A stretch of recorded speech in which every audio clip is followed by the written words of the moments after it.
Huwag gamitin ang Senado para sa personal na interes. Yan ang buwelta ni Senate President Chis Escudero kay Senator Amy Marcos. Kasunod ng pahayag nito na dispayado raw siya sa hindi pagpirma ni Escudero sa contempt order laban kay Ambassador Marcos Lacanilao sa pagdinig kahapon, kaugnay sa pag-aresto kay dating Pangulong Duterte.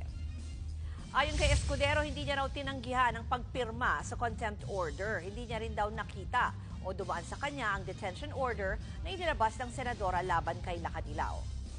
Tila binaliwala raw ni Senator Amy ang matagal ng tuntunin na kailangan munang dumaan sa Senate President bago maglabas ng order.